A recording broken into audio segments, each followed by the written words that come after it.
Welcome to Pro Tips. Please like, share and subscribe. Team mid cap में आज ध्यान रखिएगा।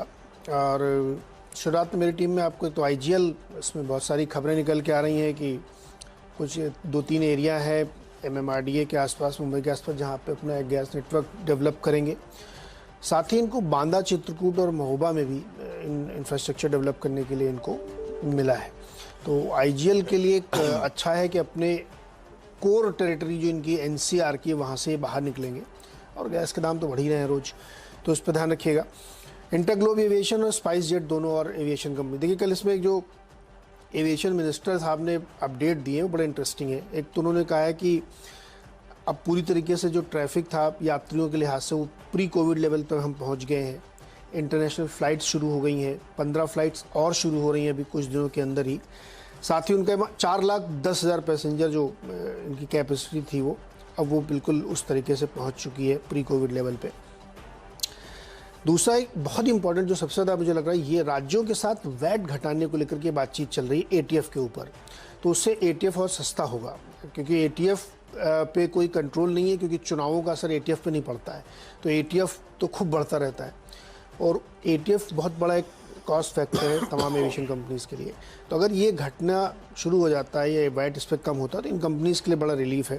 तो एक फैक्टर ये इंपॉर्टेंट है। दूसरा, अगर फुल फ्लेजेड इनका चल रहा है कारोबार, पूरी तरीके से भर के एयरलाइंस जा रही हैं, तो किराया तो इनके कंट्रोल, आप समझ ही रहे हैं, दिल्ली जाना तो कितना पैसा लगता है।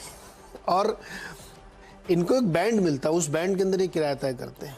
उस बैंड की रेंज इतनी बड़ी है कि आप सोचिए दिल्ली किराया कितना हो सकता है। और जब कभी कभी लगता है ना कि अरे ये 30,000 का टिकट क्यों है, तो ऐसा नहीं होता कि वो गलत तरीके से बढ़ा रहे हैं, वो उसी बैंड के अंदर ही बढ़ाते हैं।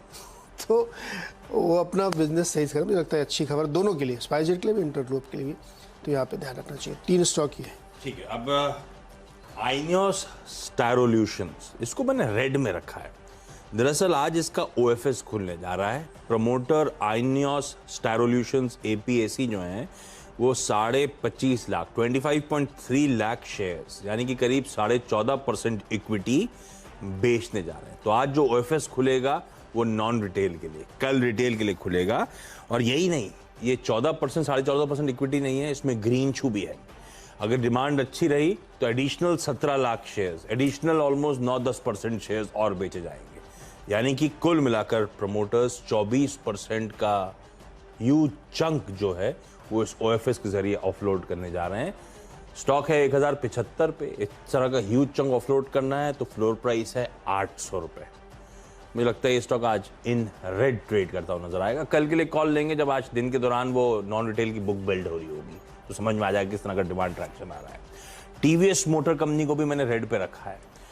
अभी तक तो चर्चा यही थी कि भाई बेहतर मंथली आंकड़े इसके आ रहे हैं, वो बढ़िया तरीके से जेवी स्टिच कर रही है। कल भी मेंशन करा था मेरे ख्याल से टीम में, ठीक था, 1% ऊपर कल। लेकिन हुआ क्या, कल मैसिव लार्ज ट्रेड हुआ जिसमें ज्वालामुखी इन्वेस्टमेंट होल्डिंग्स। अब ये ज्वालामुखी इन्वेस्टमेंट होल्डिंग्स क्या है?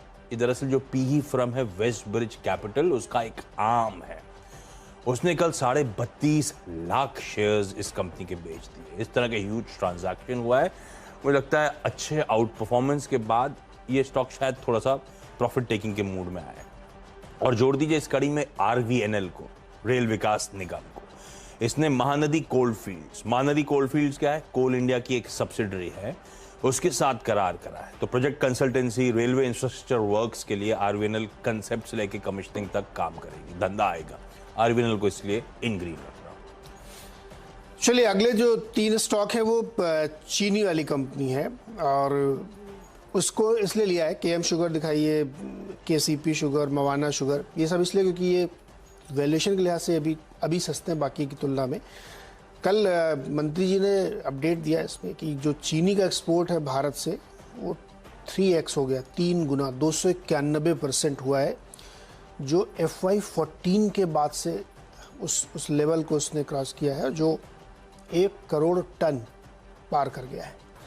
तो इसका मतलब क्या है? मतलब ये है कि इंटरनेशनल प्राइस अगर आप देखें तो $20 के आसपास चल रहे हैं लंदन के, और अगर आप मैक्सिमम एक्सपोर्ट करते हैं तो जो इनकी इन्वेंट्री पड़ी रहती है जिसकी वजह से इनको नुकसान होता है वो बाहर निकल गया।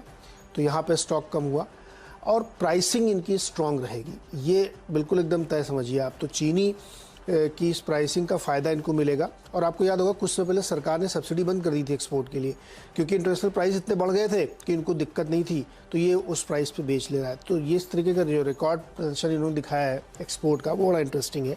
दूसरा, समर सीजन में शुगर की डिमांड बहुत ज़्यादा बढ़ जाती है, खासतौर पे कोल्ड ड्रिंक कंपनियों की तरफ से। तो चीनी के प्राइसेस के लिहाज से मुझे लगता है तीनों कंपनियों को फ़ायदा होगा।